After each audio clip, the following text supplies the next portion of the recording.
The space rivalry between Russia and the United States is gaining momentum. At the end of April, Moscow vetoed the Japanese-American initiative to ban the arms in space, which was supported by 13 of the 15 members of the UN Security Council. Then the Kremlin put forward its own resolution on the non-proliferation of weapons in space. Only 7 UN members voted for it, and the Security Council rejected Moscow's proposal. According to reports in Washington, in this way the Kremlin wants to divert the world's attention from the deployment of its own nuclear weapons in orbit. We have heard President Putin say publicly that Russia has no intention of deploying nuclear weapons in space. If that were the case, Russia would not have vetoed that resolution. The world will not turn a blind eye to its dangerous and unprecedented efforts to develop a new satellite carrying a nuclear device, which undermines its obligations under the Outer Space Treaty and counters the views of an overwhelming majority of members of the Security Council.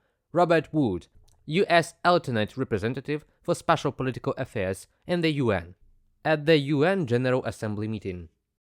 This is not the first time that Russia's space activities have raised suspicions. Back in early February 2022, the Kremlin launched the Cosmos 2553 satellite into orbit. The Wall Street Journal, citing US officials, report that it is intended to test components of a potential anti-satellite weapon that could carry a nuclear device.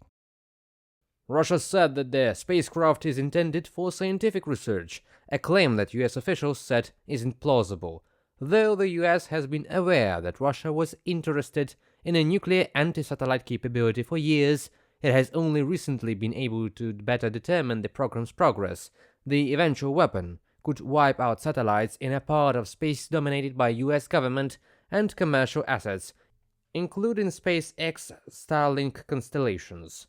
From the publication by the Wall Street Journal. According to experts, Russia has done a lot of work to prepare the ground for launching nuclear weapons into space. Moscow could deploy an anti-satellite nuclear device that could threaten spacecraft in low Earth orbit. Many satellites of American companies and government agencies are located there, they say. Analysts believe that Russian nuclear weapons in space will serve primarily for blackmail purposes. Я не исключаю, что где-то на каких-нибудь переговорах или I do not rule out that at some negotiations or through some roundabout ways, they will raise the following topic. If you want us to commit to stopping work and not deploying such weapons in space or other new missiles, okay.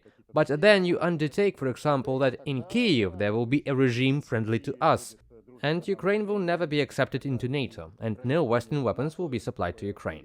Back in 1967, the USA, Great Britain and the USSR signed an agreement on the non-placement of nuclear and other weapons of mass destruction in space. Subsequently, more than 100 countries joined it. Since the mid-2000s, Moscow has been trying to create an updated version of the agreement, but so far only Russia's allies in Africa and Asia have joined the Kremlin's initiative. Reported by Halina Babenko, Andriy Dmitrenko, UATV News.